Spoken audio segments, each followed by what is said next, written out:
तो आज हम एक ऐसी पर्सनैलिटी से मिलने जा रहे हैं जिन्होंने हरियाणा के प्रतिष्ठित वाद्यकार पंडित मोहर सिंह गौड़ के ऊपर एक शोध किया और काव्य संगीत मणि एक ग्रंथ लिखा। तो हम मुलाकात करते हैं श्री सत्यवान शर्मा जी से, जो पंडित मोहर सिंह गौड़ की 5वीं पीढ़ी के वंशज हैं। तो आइए मुलाकात करते हैं। नमस्कार, मैं हॉलीवुड टीवी और डॉक्टर संजीव मलिक जी का धन्यवाद करता हूं, जिन्होंने आज मुझे इस साक्षात्कार के लिए यहाँ बुलाया और पंडित मोहर सिंह गौड़ के ऊपर एक छोटा सा साक्षात्कार लेने के लिए मैं उनका पुनः आभार और धन्यवाद व्यक्त करता हूँ। धन्यवाद सत्यवान जी। सत्यवान जी, सबसे पहले हम ये जानना चाहेंगे कि आपने वाद्यकार पंडित मोहर सिंह गौड़ के ऊपर जो एक रिसर्च स्टार्ट की, वो क्या आप सोच के, मतलब क्या आप हरियाणवी संस्कृति को दिमाग में लेके चले या साहित्य को एक लेवल के ऊपर लेके जाना चाह रहे थे? तो क्या सोच के आपने ये पीएचडी और जो शोध करना एक शुरू किया, तो उसके बारे में थोड़ा सा हमारे दर्शकों पर प्रकाश डालिए। देखिए संजीव जी, ये जो पर्सनैलिटी है पंडित मोहर सिंह गौड़, ये हरियाणा के बहुत पुराने, बहुत विद्वान कवि हुए हैं और लोक संगीतकार भी हुए हैं। काशी पढ़े हुए विद्वान थे। तो इनका जो साहित्य था वो काफ़ी वर्षों से, क्योंकि 1953 में जब दादा मोहर सिंह का देहावसान हुआ, उसके बाद से इनके साहित्य को प्रकाशित नहीं किया जा सका। तो क्योंकि मैं तो उनकी 5वीं पीढ़ी का वंशज हूँ, तो मेरे दिमाग में ये विचार आया कि भाई जब सभी हरियाणा के साहित्यकारों का, कवियों का, सांगियों का साहित्य प्रकाशित हो रहा है, और क्योंकि इन साहित्यकारों ने, कवियों ने इस हरियाणा प्रदेश को बनाया है, उसकी संस्कृति को बनाया है, उसको विकसित किया है, तो उन्हें उसी श्रृंखला में दादा मोहर सिंह, क्योंकि एक बड़ा नाम है, दादा लक्ष्मीचंद से भी 32 वर्ष बड़े थे, और उनका जो साहित्य था बड़ा विशाल साहित्य है। उसमें साहित्य की गरिमा है, हमारी संस्कृति है, हमारे प्राचीन इतिहास को उसमें संजोकर लिखा गया है, और प्राचीन संगीत शैलियां जो हमारी लोक शैलियां हैं, वो उस कालखंड में कौन कौन सी थी। तो मेरे दिमाग में विचार आया कि उन सबको मैं एकत्र करके क्यों न एक ग्रंथ में प्रकाशित करें, ताकि हमारे हरियाणा की प्राचीन संस्कृति, हमारा साहित्य, हमारा संगीत वो संरक्षित हो सके और प्रसारित हो सके। अभी आपने दादा लक्ष्मी जी के बारे में थोड़ा सा जिक्र किया कि उनसे भी अपने वाद्यकार पंडित मोहर सिंह गौड़ जी जो उनसे भी बड़े थे। तो आज के दिन अगर कोई भी नाम हम ढूंढते हैं, कुछ अच्छी पर्सनैलिटी का अगर नाम हम ढूंढना शुरू करते हैं, तो सभी गूगल पे सर्च करते हैं। तो हम अगर पंडित मोहर सिंह गौड़ के बारे में अगर सर्च करते हैं, तो उनका कितना गूगल के ऊपर एक्सप्लोरेशन निकल के आता है। मलिक साहब देखो, ये बड़ी दुख की बात है कि एक बहुत बड़ा नाम था, बड़े विद्वान कवि थे। मैं कहूँगा कि हरियाणा में एकमात्र ऐसे कवि हैं जो काशी के पढ़े हुए विद्वान थे। इनकी विद्वत्ता का तो कोई सानी नहीं है, इसमें कोई शक नहीं, क्योंकि जब इनका साहित्य पढ़ेंगे तो लगेगा कि हाँ, उसकी तुलना हो ही नहीं सकती किसी अन्य साहित्य के साथ। ठीक, वो भाषा भी उसी प्रकार की है और शास्त्रीय ज्ञान का विवेचन वहां मिलेगा आपको। ये दुख की बात थी कि इतने वर्षों तक साहित्य को प्रकाशित नहीं किया जा सका। तो उसका कोई तो कारण रहा होगा। जैसे अभी दादा लक्ष्मी को अगर हम कहीं भी सर्च करते हैं तो बहुत बड़ा उनका एक्सप्लोरेशन गूगल पे या किताबों में हर जगह पे मिलता है। अभी जब मैंने दादा मोहर सिंह के बारे में थोड़ा सा देखना शुरू किया, तो मुझे कहीं से कुछ ऐसे तथ्य नहीं मिले कि उनके बारे में कुछ ज़्यादा लिखा जाए। तो ऐसा क्यों हुआ कि उनको साहित्य, इतना अच्छा साहित्य उन्होंने लिखा, आपने रिसर्च करके, एक शोध करके इतनी मोटी बुक, और जो हरियाणा ग्रंथ एकेडमी में प्रकाशित की गई है, इतना बड़ा साहित्य होने के बावजूद क्यों नहीं लोगों के सामने इनका साहित्य पहुंचा? देखो, ये बात मैं अगर कहूँ कि मेरे से जो पूर्ववर्ती पीढ़ियां थी, या मेरे फादर साहब, मेरे गुरु, मेरे दादा पंडित मनसाराम जी, या उनके पिताजी मेरे परदादा पंडित चिमनलाल जी, अब ये तो वही बताएंगे कि उन्होंने इस साहित्य को प्रकाशित क्यों नहीं कराया। कई बार पारिवारिक परिस्थितियां बड़ी विषम रही होगी, हो सकता है क्या परिस्थितियां रही वो मुझे नहीं पता, और मैंने पूछने का इस पर प्रयास भी नहीं किया। या फिर हाँ, मेरे जो परदादा थे पंडित चिमनलाल, जो दादा मोहर सिंह के सुपुत्र थे, इन्होंने अपने कालखंड में खूब गाया, दादा मोहर सिंह को खूब प्रचारित किया, लेकिन प्रकाशित नहीं करवा पाए वो भी, क्योंकि वो तत्काल गायन करते थे। तो उनको तो सब कुछ बुद्धि में था, तो जहां जाते थे तत्काल भजन गाए, किस्से गाए, कथाएं गाई और आ गए। लेकिन पुस्तक के माध्यम से साहित्य को प्रकाशित नहीं करवा पाए। वो क्या कारण रहे वो तो पिछली पीढ़ियां बताएंगी, या मेरे फादर साहब ने, पिताजी ने, क्योंकि इस साहित्य को संजोकर रखने में एक बहुत बड़ा जो काम किया, वो मेरे जो गुरु थे पंडित मनसाराम गौड़, उन्होंने बहुत बड़ा काम किया। कि वो हम जब बचपन में, मैं जब छोटा था, मैं अपने बचपन से देखता रहा हूँ कि मेरे गांव में, गांव सालावास में दादा मोहर सिंह का पैतृक गांव है। हमारी बैठक में उनकी पुण्यतिथि पर भजन कार्यक्रम होता था और मेरे दादा ही उसको आयोजित करते थे।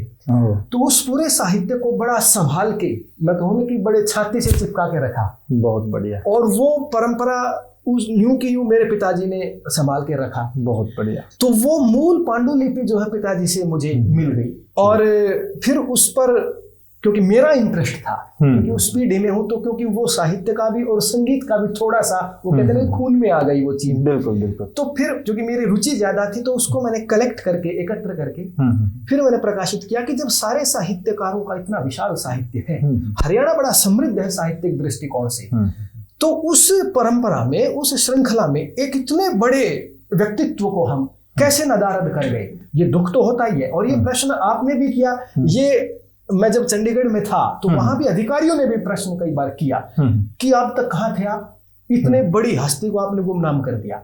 अब इसका जवाब तो मेरे पास भी नहीं है, मैंने तो यही कहा। चलिए, आपने जब ये ग्रंथ लिखा तो इस ग्रंथ को, इस इतने मोटे ग्रंथ को लिखना एक अकेले आदमी के बस की बात नहीं है, ये तो एक जाहिर सी बात है।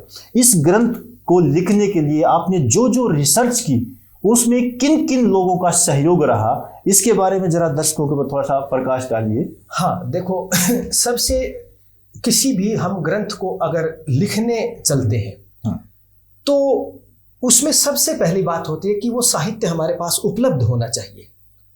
क्योंकि जिस कवि के साहित्य को हम एकत्र करने जा रहे हैं, लिखित रूप में प्रकाशित करने जा रहे हैं, वो सारा का सारा एक स्थान पर मौजूद हो।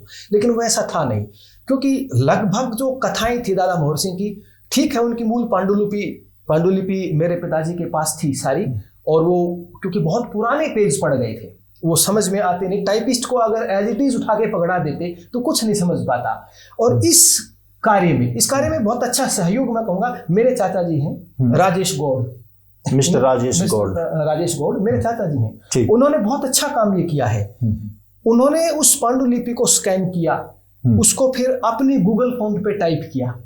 ठीक। हालांकि वो टाइपिंग, क्योंकि साहित्य के व्यक्ति नहीं है वो, लेकिन उन्होंने ये बड़ा अच्छा काम किया कि टाइप किया, और उस टाइपिंग को फिर जब टाइपिस्ट के पास भेजा गया, हालांकि दोबारा से सारी की सारी टाइपिंग बैठ के मुझे करानी पड़ी, क्योंकि वो पोइट्री की फॉर्म में नहीं थी टाइपिंग, दोबारा से टाइप कराया। लेकिन और कुछ जो साहित्य था उन्होंने शिष्यों से भी एकत्र किया। उसमें हमारे परिवार के लोग हैं, राजेश गौड़ जी का नाम है, मेरे चाचा जी और हैं, विनोद गौड़ हैं, उन्होंने भी प्रयास किए। तो एक सम्मिलित प्रयास रहा।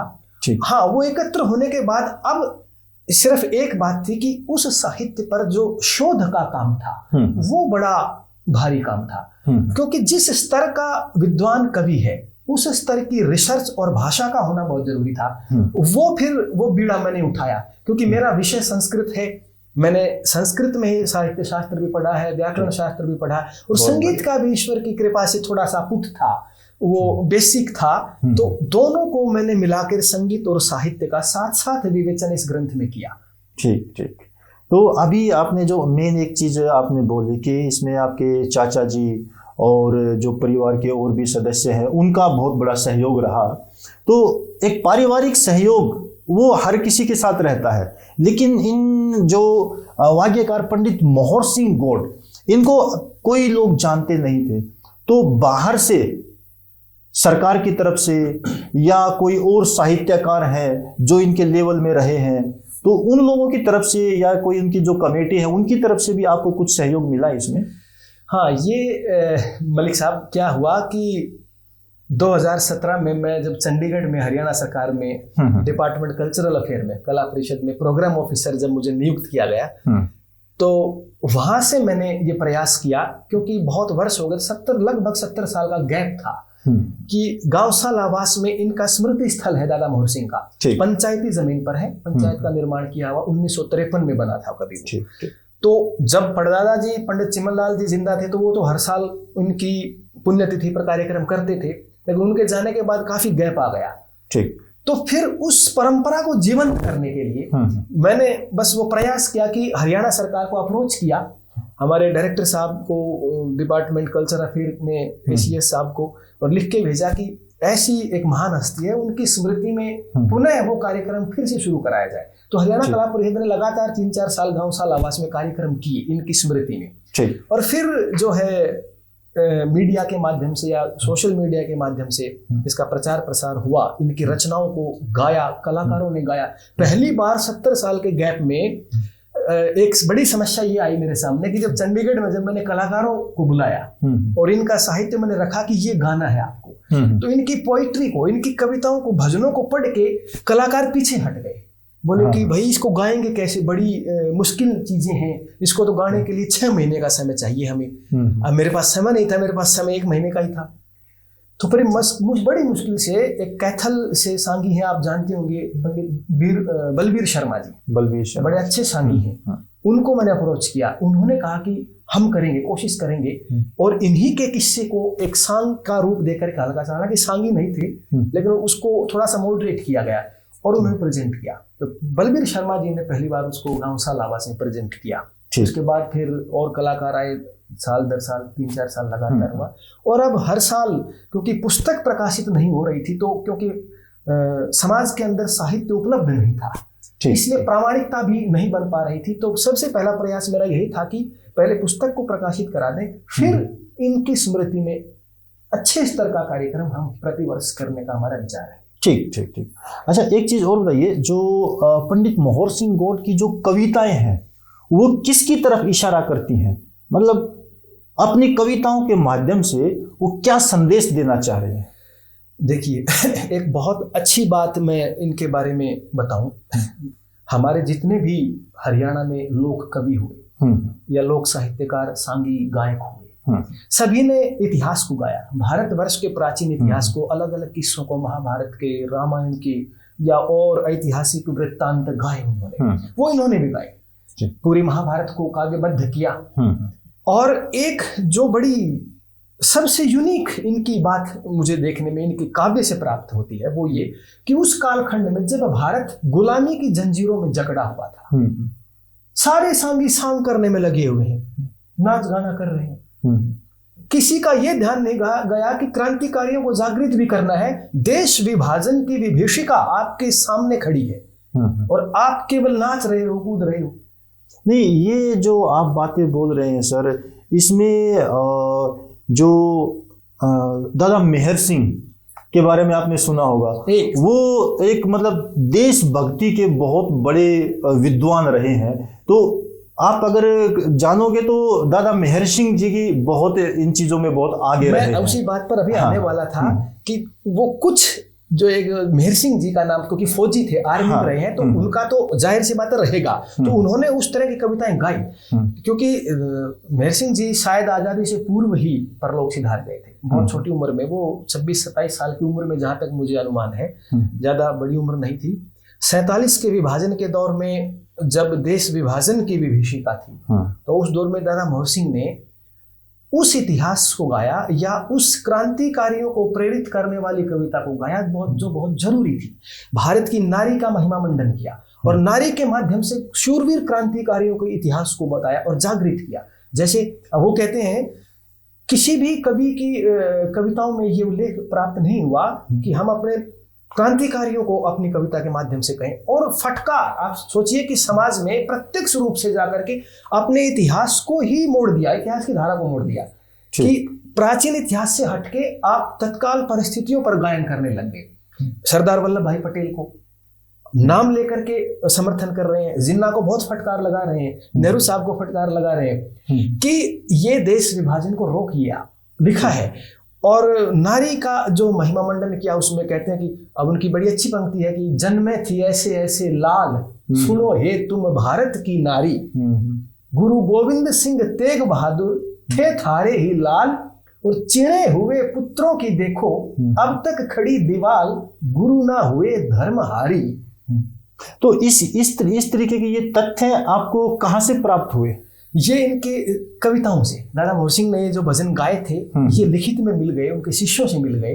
तो वो जब कलेक्ट किए, वो जब पढ़ा तो फिर लगा कि ये भी एक राष्ट्रवाद की जो भावना थी बड़ी कूट कूट के भरी हुई थी। नहीं, अच्छा, अभी मैं थोड़ा सा इसके ऊपर एक क्वेश्चन मार्क लगाऊंगा मैं, कि आजकल सोशल मीडिया के ऊपर मैं काफ़ी चीज़ें देखता हूँ कि जो कवि हैं उनकी कविताओं के अंदर थोड़ा सा बदलाव करके और कुछ अलग चीज़ें उसके अंदर दिखाना है। तो अगर मैं बोलूं कि आपने कुछ उसके अंदर बदलाव करके, क्योंकि उससे पहले तो ये साहित्य कहीं प्रदर्शित हुआ नहीं, अब ये साहित्य आपने इसको प्रदर्शित किया और हरियाणा ग्रंथ एकेडमी के माध्यम से आपने प्रदर्शित किया, ये एक बहुत अच्छी बात है। तो कहीं ऐसा तो नहीं कि उस कविताओं में कहीं कुछ बदलाव करके आपने कुछ प्रेजेंट किया हो, तथ्य कहीं और से आपने लिए हो, या आपके पास तथ्य ना हो, आपने सोचा कि किसी ने देखी तो है नहीं, हमारे पास ही है, तो ऐसा तो कुछ आपने नहीं किया? नहीं, देखो जब हम किसी विद्वान कवि की मूल कविता में छेड़खानी करेंगे वो चोरी पकड़ी जाएगी और समझदार और विद्वान व्यक्ति उस भाषा को पकड़ लेगा। एक बड़ा डिफरेंस, बाकी लोक कवियों को आप एक तरफ कीजिए और इनको एक तरफ कर दिए, दादा मोहर सिंह को, इनकी भाषा में जमीन आसमान का अंतर है। क्योंकि इनकी जो भाषा शैली वो पिंगल के नजदीक ठहरती है। पिंगल भाषा जो राजस्थानी और ब्रज और खड़ी बोली को मिला के एक नई भाषा बनती थी। अच्छा। जैसे डिंगल पिंगल राजस्थानी के साथ टच में थी। अच्छा। वो भाषा शैली ही एकदम अलग है और बाकी कवियों की एकदम खड़ी बोली में मिलेगी।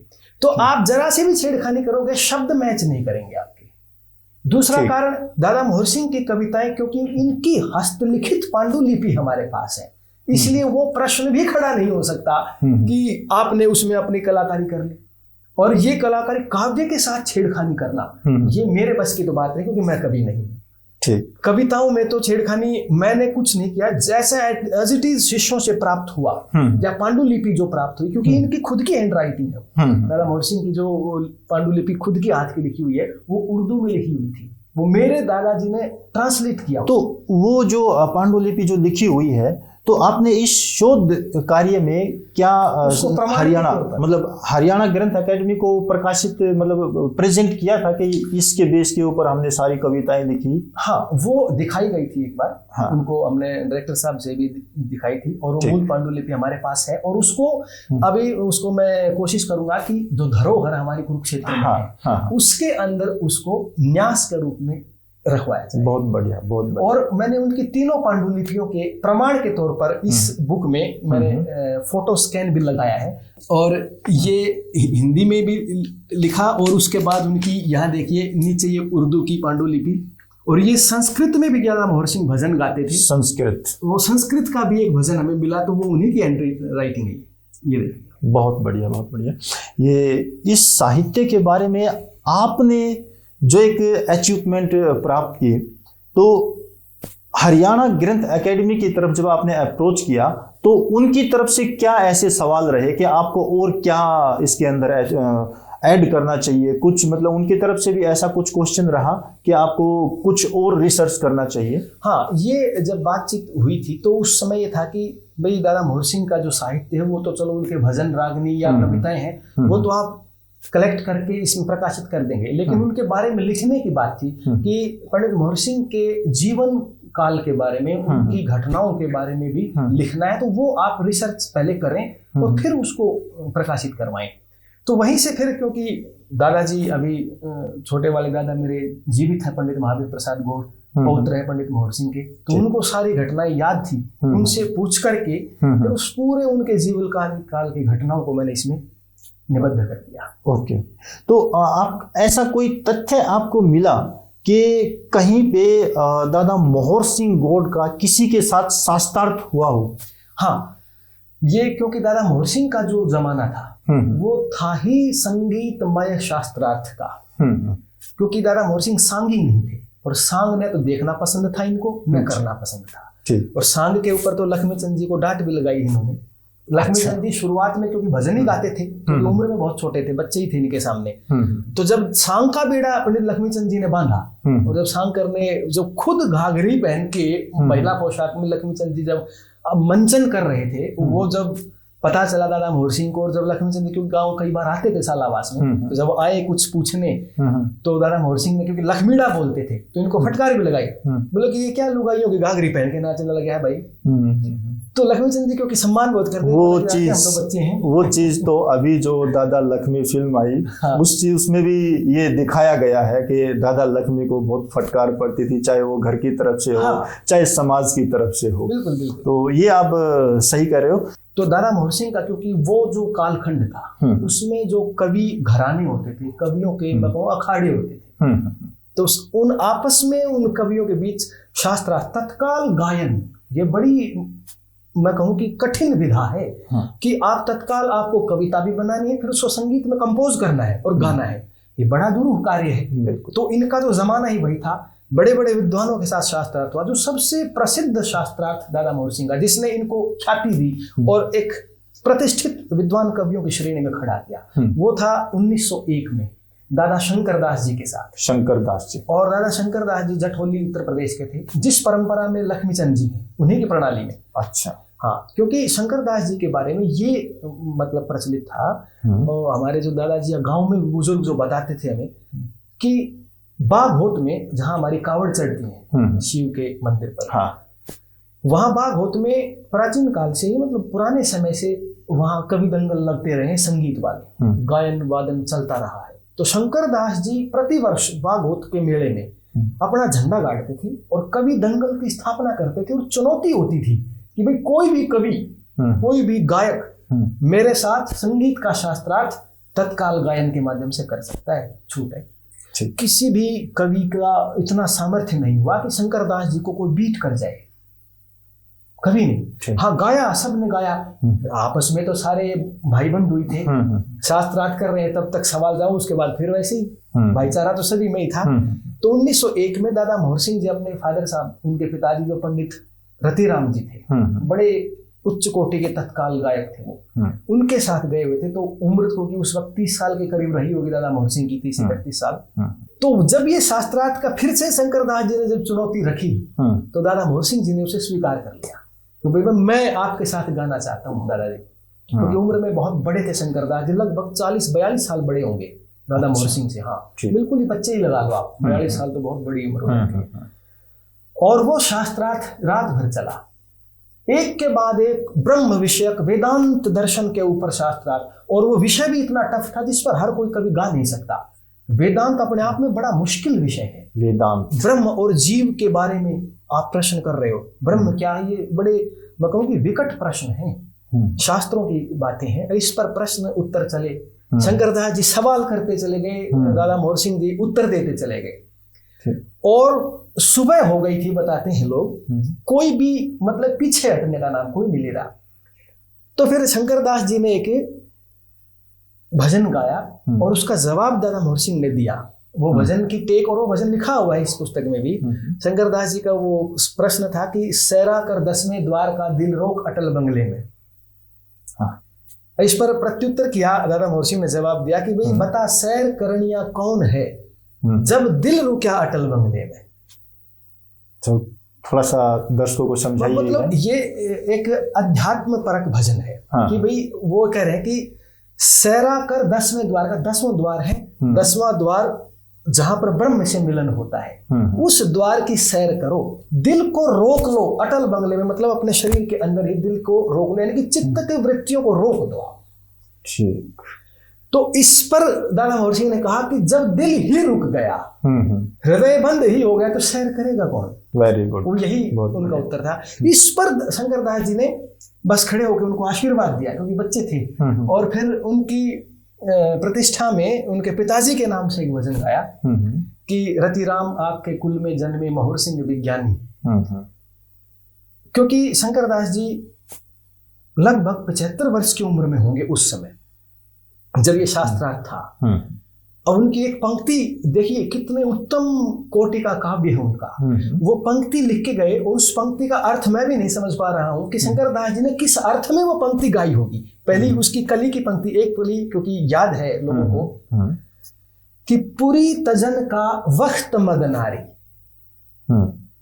होवे मंगल ये अर्ज गुजारी, जियो मोहर सिंह वर्ष हजारी, भरते साख नर नारी, सुनी आज सब कानी, रतिराम आपके कुल में जन्मे मोहर सिंह विज्ञानी।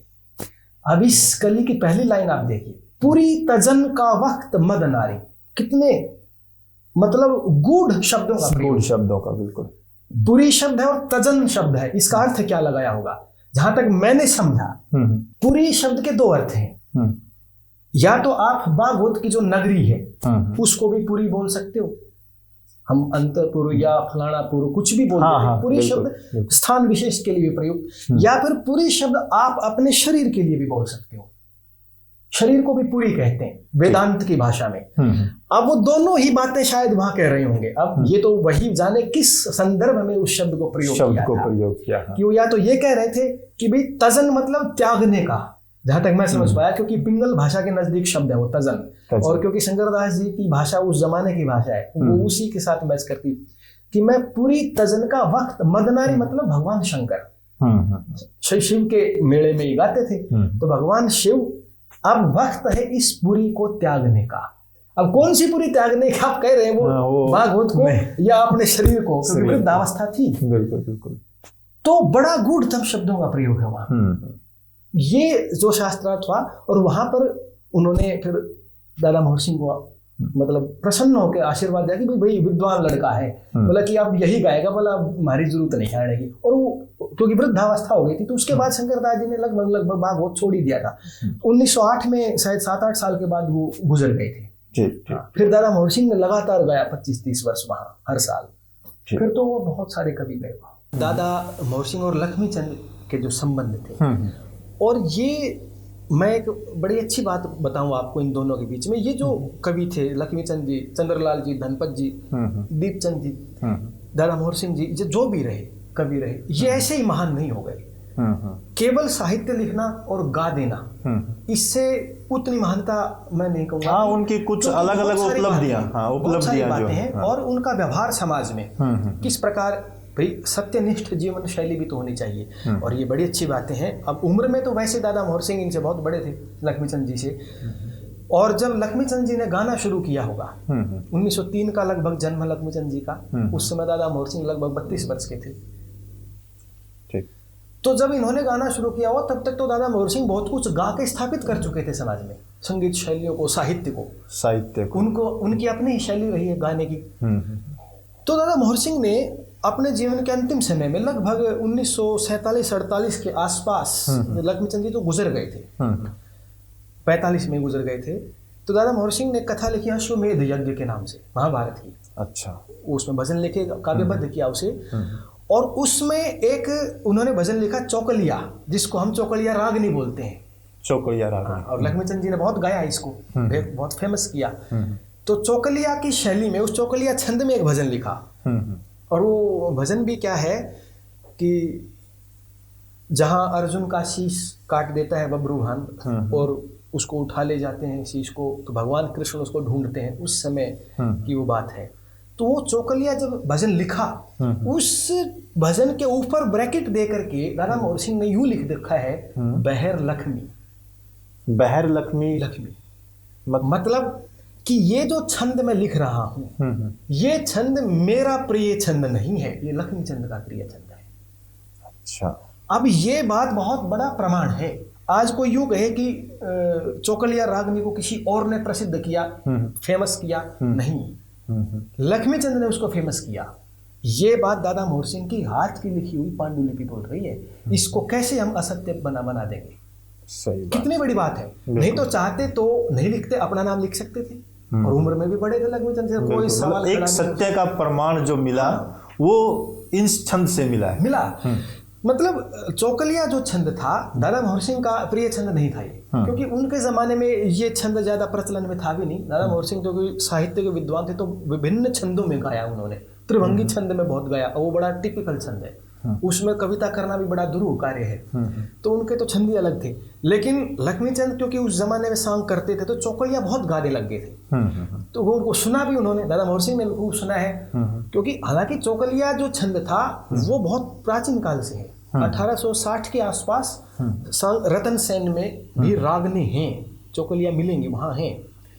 तो लेकिन उसको विस्तार और फेमस किया वो लक्ष्मीचंद जी ने किया। तो दादा मोहर सिंह ने लिखा कि देखो ये लक्ष्मीचंद का प्रिय छंद है और मैं उसके प्रिय छंद में ये भजन लिख रहा हूँ अपने इस कथा में।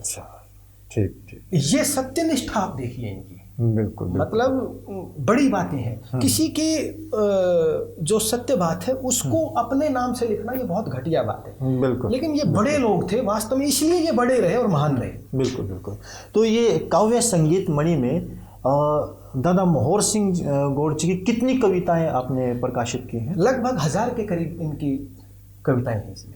तो वो सभी उनके हाथ से लिखी हुई और आपके पास ही उनका संग्रह मिला या शिष्यों से जो आपने? अधिकतम जो कविताएं हैं वो उनकी हस्तलिखित पांडुलिपियों में ही है। कुछ 200-300 के करीब जो कुछ भजन थे जो जैसे शिष्य लिख के ले गए या रजिस्टर ले गए। हाँ। क्योंकि ये भी होता था ना कि पहले रजिस्टर लिखा हुआ था घर पे, उसको शिष्य कोई आया वो ले गया अपने साथ, वो दे के नहीं गया।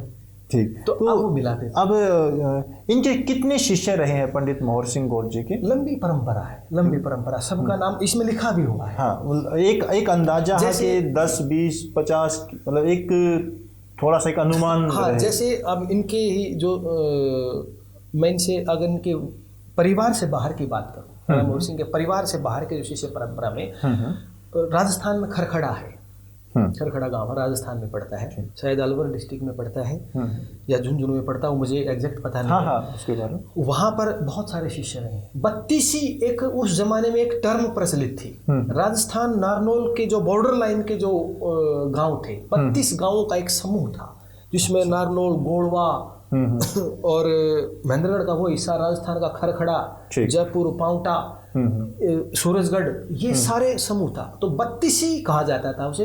उस जोन में इनके बहुत शिष्य रहे हैं और सबसे जो मैं कहूँ कि श्रेष्ठ शिष्य, सबसे श्रेष्ठ शिष्य रहे वो थे पंडित मनीराम शास्त्री जी। पंडित मनीराम शास्त्री जी खरखड़ा के, वो भी शास्त्री थे, संस्कृत के विद्वान थे। वो इनके सबसे शिरमोड़ शिष्यों में रहे, तत्काल शास्त्रार्थ के महारथी थे। मतलब वो ऐसे शिष्य थे जो कि दंगल में ये खड़े होकर कह देते थे कि भाई किसी कवि भाई को मेरे साथ कोई सवाल जवाब करना हो वो मतलब छुट्टी आ जाए, छुट्टी। ये बात कहना बड़ी बड़ी बात है। बिल्कुल। तो बिल्कुल। अब उनके पुत्र हैं वासुदेव जी, दूलीचंद जी हैं। वर्तमान में जो संजय शास्त्री जी हैं, एक जयपुर से राजस्थान हैं, तो वो उस परंपरा में आज भी तत्काल गायन कर रहे हैं। पंडित मोहर सिंह की कविताओं? हाँ, उन्हीं की शिष्य प्रणाली में है। अच्छा। और बहुत सारे पंडित मातादीन हैं, वो गुजर भी गए हैं, 2 साल पहले गुजरे थे। ठीक है। वृद्धचंद जी, पंडित बद्री प्रसाद जी, पंडित चिमनलाल जी उनके सुपुत्र रहे हैं। लंबी एक परंपरा। ठीक है। आपने एक चीज़ के ऊपर प्रकाश डाला कि बहुत सारे कवि ऐसे हैं जो इनकी कविताओं को गाने से थोड़ा सा पीछे हटते हैं। तो अभी आगे आने वाले काल में आप इनकी कविताओं को किस तरीके के गायकों से गवाना चाहोगे? हाँ, ये आपने बड़ा अच्छा सवाल किया। ये जो इनका जो दादा मोहर सिंह का जो साहित्य है और इनके जो कलम चली है, क्योंकि वो इनके जो लेखन शैली है वो छंद बड़ा, मैं कहूँगा कि सबसे हटके है। इन जिस छंद में इन्होंने काव्य रचना की है उस छंद में अब गाना, उसको कंपोज करना, ये थोड़ा सा मुश्किल है। मैंने कहा ना कि कुछ कलाकारों से मेरी बात हुई तो वो बोले कि यार ये बड़ा मुश्किल सा है, वो बड़ी टेढ़ी पंक्तियां हैं, कोई छोटी है कोई बड़ी है, वो छंद उस प्रकार का था। तो अब इनके फिर जो मैंने गवाया कुछ, तो इनके जो साहित्य को, इनकी कविताओं को, भजनों को अगर गाया जाएगा तो एक बात तो तय है कि इनके भजनों को गाने के लिए संगीत की समझ बहुत अच्छी होनी चाहिए, बहुत अच्छी होनी चाहिए। जैसे हमारे झज्जर में, झाजगढ़ में दमन वेद हैं, दमन वेद जी हैं, संगीत के अच्छे जानकार हैं और भी अच्छे कलाकार हैं जो आज नई पीढ़ी में भी हैं। श्यामलाल शर्मा है, दिलावर है, या एक हमारी गुड़िया है, कोमल है, सतीश भाई साहब हमारे, जो संगीत जिन्होंने प्रॉपरली सीखा है और जिसको संगीत की टेक्निकल नॉलेज है, ताल की या सुरों की, वही बेहतर ढंग से गा सकेगा। हाँ, गाने को तो भाई कोई भी आम कलाकार गाएगा, अपने हिसाब से गाए, वो अपनी नई धुन बनाए, कंपोज करे, किसी को हम रोक सकते ही नहीं, क्योंकि अब ये तो भाई सारे हरियाणा की संपत्ति है। नहीं, एक संपत्ति तो है। जैसे कुछ शब्द ऐसे होते हैं जो संगीत के ऊपर फिट नहीं बैठते। अगर कोई गायक चाहे कि थोड़ा सा शब्दों को ऊपर नीचे, भाव वही रहे लेकिन शब्दों का थोड़ा सा ऊपर नीचे हो जाए, तो उसके लिए क्या आप उनको आज्ञा दे सकोगे? देखो, ये इस विषय पर निर्णय मैं तो ले नहीं सकता, क्योंकि होता क्या है कि कवि के शब्दों के साथ छेड़खानी करने का तात्पर्य होता है कि कवि की हत्या कर देना। ये अपने समाज में मान्यता भी है और ऐसा होना भी नहीं चाहिए। क्योंकि काव्य के अंतर्गत जब कवि शब्द लगाता है, उसके पीछे उसके बहुत बड़ी सोच होती है कि क्या शब्द लगाया है। आप शब्द को हटाएंगे, हटा लो, उसके समान अर्थ वाला दूसरा शब्द लगा दो, लेकिन क्योंकि जो समान अर्थ का शब्द लगाया है उसमें आप अर्थ तो पकड़ लेंगे, लेकिन उस काव्य के केवल अर्थ नहीं है। काव्य के अंदर काव्य की शैली है, काव्य का सौंदर्य है, काव्य का छंद है, बहुत सारी बातें उसमें निहित हैं। उस एक शब्द को हटाते ही उसका तात्पर्य भी बदल सकता है। जैसे एक उदाहरण मैं आपको दूं, दादा मोहर सिंह के काव्य में, क्योंकि दादा मोहर सिंह जब शब्द प्रयोग करते थे तो उसके पीछे बड़ी मंशा होती थी। नल दमयंती के किस्से में जब लिख रहे थे तो वहां पर एक प्रसंग था और दमयंती पूछ रही है, तो एक जगह पर उन्होंने एक शब्द का प्रयोग किया, तुरंगेश शब्द। तुरंगेश कि राजा नल बाहुक के नाम से जब ऋतुपर्ण के राज में छिप करके गुप्त वेश में रह रहे थे, तो घोड़ों की अश्वशाला का कार्यभार देखते थे, तो वहां पर नल अपना परिचय दे रहे हैं बाहुक के नाम से कि बाहुक नामी हूं तुरंगेश। हाँ सारा हाल सुना देना, मत रखना शेष, कुछ ऐसी पंक्ति है। अब वहां तुरंगेश शब्द दादा मोहर सिंह ने प्रयोग किया, तो उसका अब अर्थ देखिए, मैं बताता हूं। तुरंगेश का अर्थ है कि घोड़ों पर जो पूर्ण नियंत्रण रखना जानता है, अश्व विद्या का निपुण ज्ञाता है, केवल घोड़ों का पालक नहीं है। एक शब्द है अश्वपालक, घोड़ों की पालना करता है, चारा डालता है, उनकी रखवाली करता है बहुत अच्छे से। केवल इतना ही पर्याप्त नहीं था। वो नल के महाराज नल में वो सारी विद्याएं, अश्व विद्या उनके पास थी, लेकिन अश्वपालक शब्द का प्रयोग नहीं किया और न ही वहां अश्वेश शब्द बनाया, और मैंने इसका विवेचन दिया। अब कहने को कोई विद्वान व्यक्ति इस पर प्रश्न ये कर सकता है कि भाई तुरंगेश शब्द दादा मोहर सिंह ने जानबूझ के टिपिकल शब्द बना लिया, तुरंग शब्द और ईश शब्द का समास कर दिया वहां। अब तुरंग का मतलब भी घोड़ा है और अश्व का मतलब भी घोड़ा है। अब कोई कहे कि भाई अश्वेश शब्द तुकबंदी के लिए दादा मोहर सिंह ने जो ना तुरंगेश बना दिया, अश्वपालक लिखना चाहिए था। नहीं, केवल तुकबंदी करना कवि का मकसद नहीं होता। कभी भी भाव को दिखाना, उसके अंदर भाव वो ये दिखाना चाह रहे थे कि राजा नल केवल अश्व पालक नहीं है, वो केवल घोड़ों की पालना करने का काम नहीं करता, वो उस अश्व विद्या का महारथी है जो घोड़ों को तीव्र गति से दौड़ा सकता है, उस पर नियंत्रण करना जानता है। इस मतलब इसको कहते हैं कि एक्सपर्ट। बिल्कुल। इसलिए तुरंग शब्द के साथ समास किया, अश्व के साथ नहीं किया। नहीं तो चाहते तो तुकबंदी अगर करनी होती तो, क्योंकि शेष शब्द नीचे था और ऊपर से इसी काफिये की मैचिंग हो रही थी, तो अश्वेश शब्द भी लिख सकते थे कि अश्वेश कि भाव अर्थ तो वही बनेगा, लेकिन फिर भी सूक्ष्म अर्थ का भेद था वहां। अश्व के साथ अगर ईश शब्द को रख देते तो केवल इतना ही होता कि अश्वों के आप नियंत्रक हैं, स्वामी हैं, लेकिन अश्व लेना नहीं चाहते थे, वो तुरंग शब्द लिया, क्योंकि तुरंग का अर्थ है जो तेज गति से, तुरेण वेगेन गच्छति, जो तेज गति से दौड़ता है उसको तुरंग बोलते हैं। ठीक। और इस विद्या के माहिर थे, तो बड़ा तात्पर्य भेद वहां रहता है। ठीक।